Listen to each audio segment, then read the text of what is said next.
like a Hellcat.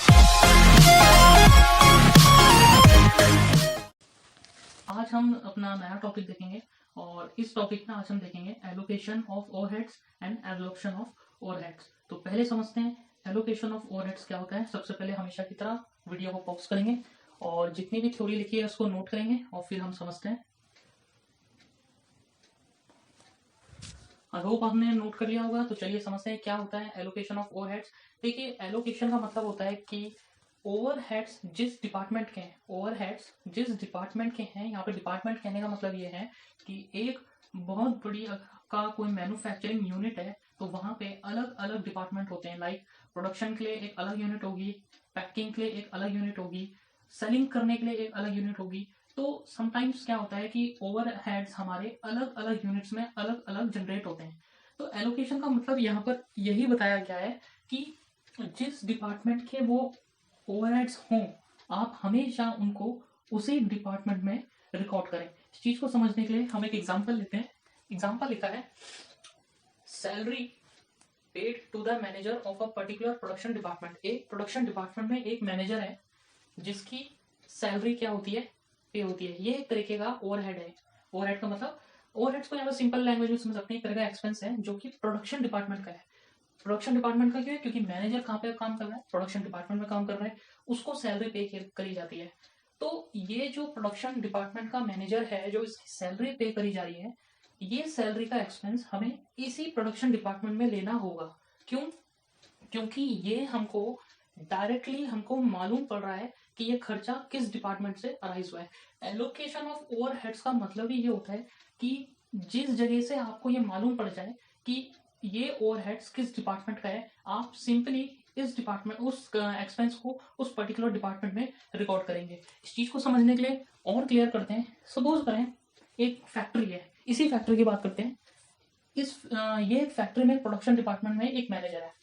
यहाँ पे दो तरह के खर्चे मैं आपके साथ डिस्कस करूंगा। सबसे पहला, जैसे प्रोडक्शन डिपार्टमेंट में ये जो मैनेजर काम कर रहा है, इनको पे करी जाती है सैलरी। तो सैलरी हमको डायरेक्टली मालूम पड़ रहा है कि कहाँ से अराइज हो रही है, प्रोडक्शन डिपार्टमेंट से। तो ये खर्चा भी कौन से डिपार्टमेंट का होगा, प्रोडक्शन डिपार्टमेंट का। लेकिन अब ये प्रोडक्शन डिपार्टमेंट है किसमें, एक फैक्ट्री में।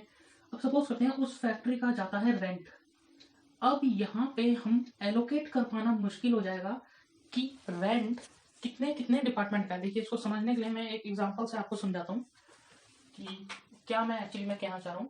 आई होप आपने ये नोट कर लिया होगा।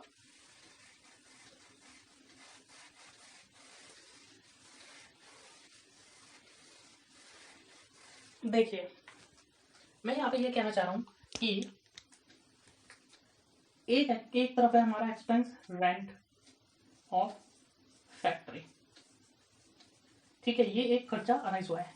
इसको देखिए ऐसे समझते हैं। सपोज करें ये हमारी एक बहुत बड़ी फैक्ट्री है, ठीक है।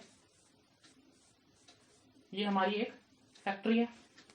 इस फैक्ट्री का हर महीने रेंट जाता है, लेकिन इस फैक्ट्री के अंदर अलग अलग डिपार्टमेंट है। ये प्रोडक्शन है, ये सेलिंग हो गया, ये पैकिंग मान लेते हैं, पैकिंग डिपार्टमेंट है, यहाँ एडमिनिस्ट्रेशन वाले बैठते हैं। तो अब यहाँ पे क्या, अब रेंट तो पूरी फैक्ट्री का जा रहा है। मैं यहाँ पे आपको ये समझाना चाह रहा हूँ कि रेंट जो है इसको एलोकेट कर पाना मुश्किल है कि ये रेंट पूरी फैक्ट्री में इस एडमिन का है, इस पैकिंग का है, इस सेलिंग का है या प्रोडक्शन का है, हमें नहीं मालूम पड़ पा रहा है। तो इसका एलोकेशन नहीं होगा। एलोकेशन किसका होगा, देखें, प्रोडक्शन मैनेजर सैलरी, ये भी एक खर्चा है। हमें आराम से मालूम पड़ पा रहा है कि इस फैक्ट्री में एक प्रोडक्शन डिपार्टमेंट है, यहाँ पे एक मैनेजर काम करते हैं और उनकी जाती है सैलरी। इस खर्चे को देख के डायरेक्टली पता लग पा रहा है कि पूरी फैक्ट्री में ये किस डिपार्टमेंट का खर्चा है। क्योंकि ये मालूम पड़ रहा है प्रोडक्शन का है, तो ये सीधा सीधा यहाँ पे रिकॉर्ड होगा। तो एलोकेशन का मतलब होता है कि जहाँ के खर्चे हों उसको वही रिकॉर्ड करेंगे। तो ये होता है हमारा allocation of overheads. I hope आपको ये समझ में आया होगा। अब देखते हैं हम अपना नेक्स्ट टॉपिक। अब देखते हैं हम अपना अगला टॉपिक, अपोर्शमेंट ऑफ ओवरहेड्स। तो चलिए स्टार्ट करते हैं और अपोर्शमेंट ऑफ ओवरहेड्स को समझते हैं। अपोर्शमेंट ऑफ ओवरहेड्स होता है जब हम ओवरहेड्स का डायरेक्टली हम नहीं पता कर पाते कि ये पर्टिकुलरली कौन से डिपार्टमेंट में है। समटाइम्स ओवरहेड्स का नेचर ही ऐसा होता है कि हम उसको ये आइडेंटिफाई नहीं कर पाते कि ये पूरी प्रोडक्शन यूनिट में किस पर्टिकुलर डिपार्टमेंट का है। उस केसेस में हम क्या करते हैं कि जो टोटल ओवरहेड हमारा जनरेट हुआ है उसको रेशो में डिस्ट्रीब्यूट कर देते हैं। रेशो क्या होगा वो हम अभी इसके बाद देखेंगे। फिलहाल इसको समझते हैं एक एग्जांपल से। जैसे एक फैक्ट्री है, उसमें पावर एक्सपेंसेस जनरेट हुए हैं पूरी फैक्ट्री के। अब ये पावर एक्सपेंसेस हमको ये नहीं मालूम पड़ पा रहा है कि किस डिपार्टमेंट में ये ज्यादा यूज करा या किस डिपार्टमेंट ने इसको कम यूज करा, ये फाइंड कर पाना मुश्किल है। तो इस केस में हम क्या करेंगे कि इस फैक्ट्री में जो पावर एक्सपेंसेस हैं इसका अपोर्शमेंट करते हैं। अपोर्शमेंट का मतलब होता है डिस्ट्रीब्यूट करते हैं। कैसे? Among the various department on equitable basis. ये इक्विटेबल बेसिस क्या है?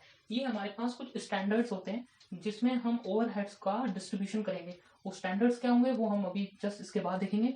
फिलहाल समझते हैं कि अपोर्शमेंट क्या था। तो अपोर्शमेंट यही है कि जब हमारे पास ओवरहेड्स एग्जैक्टली हम नहीं पता कर पाते कि किस पर्टिकुलर डिपार्टमेंट के हैं, तो हम इसको डिस्ट्रीब्यूट करते हैं सभी डिपार्टमेंट्स में according to their equitable basis में। अब देखते हैं हम बेसिस ऑफ अपोर्शमेंट कि किस तरीके से ओवरहेड्स का डिस्ट्रीब्यूशन किया जाता है अगर हमको ये ना पता चल पाए कि जो ओवरहेड्स है वो पर्टिकुलरली कौन से डिपार्टमेंट का है। तो इसके लिए हम इस चार्ट का यूज करेंगे। ये हमें ओवरहेड्स लिखे हैं और ये इनका डिस्ट्रीब्यूशन करने का तरीका। अगर ओवरहेड्स हुए रेंट, रेट, टैक्सेस या फिर इंश्योरेंस। इंश्योरेंस कहाँ का? बिल्डिंग का। यानी बिल्डिंग का रेंट दिया आपने, बिल्डिंग के लिए रेट और टैक्सेस पे करे या बिल्डिंग का इंश्योरेंस पे किया। तो बिल्डिंग का इंश्योरेंस जब हम पे करते हैं तो हमको ये नहीं पता लग पाएगा कि पूरी बिल्डिंग में कौन से डिपार्टमेंट ने कितनी बिल्डिंग यूज करी है। तो उस इंश्योरेंस, पूरी बिल्डिंग का इंश्योरेंस हम पर्टिकुलरली डिपार्टमेंट में कैसे डिस्ट्रीब्यूट करेंगे? उसके लिए हम यूज करेंगे फ्लोर स्पेस ऑक्युपाइड। यानी कि जिस डिपार्टमेंट ने जितना स्पेस ले रखा होगा उस रेशो में हम क्या करेंगे, इस इंश्योरेंस के ओवरहेड्स को डिस्ट्रीब्यूट कर देंगे। सिमिलरली यहाँ पे बताया गया है डेप्रिसिएशन। डेप्रिसिएशन भी अगर बिल्डिंग में डेप्रिसिएशन लग रहा है तो डेप्रिसिएशन लगने के लिए भी हम क्या यूज करेंगे? Floor space. क्योंकि डेप्रिसिएशन यहाँ पे हमको नहीं पता लग पाएगा कि कौन से डिपार्टमेंट ने बिल्डिंग का ज्यादा यूज किया है, तो इसके लिए भी हम क्या यूज करेंगे? Floor space. ऐसे ही ये और एक्सपेंसेस लिखे हैं, हीटिंग, एयर कंडीशन और फायर प्रिकॉशन एक्सपेंसेस।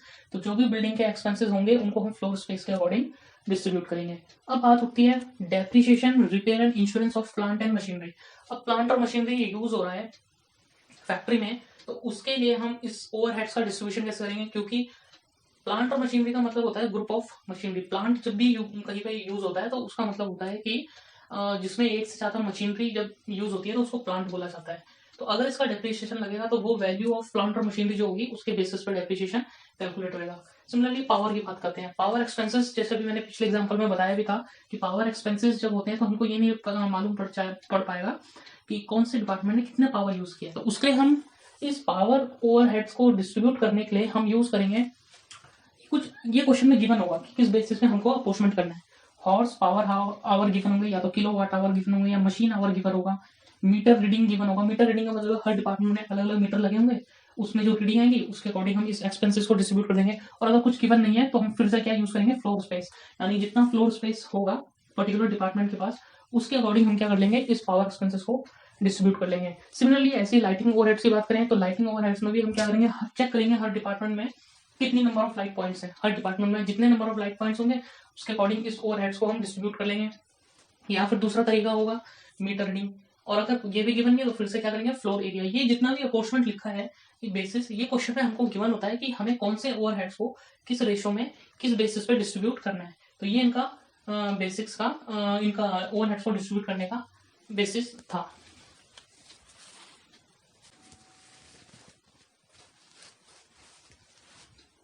ये है हमारे अप्रोचमेंट के कुछ और एक्सपेंसेस जिनका डिस्ट्रीब्यूशन किस तरीके से होगा। तो ये पूरा चार्ट है।